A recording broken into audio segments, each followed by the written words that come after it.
Bank की effort देना आशा दी है।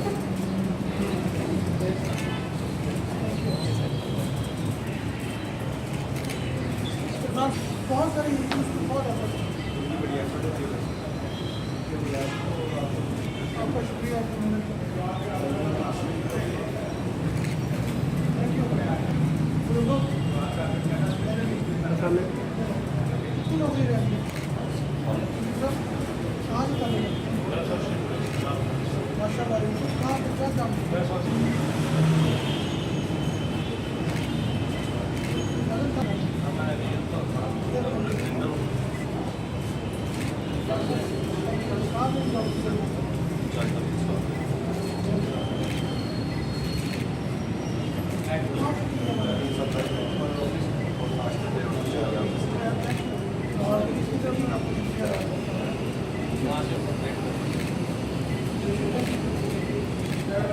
बहुत अच्छा काम किया।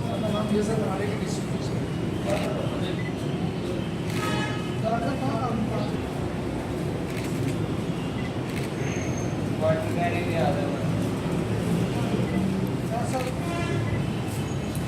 फ्री पड़ा।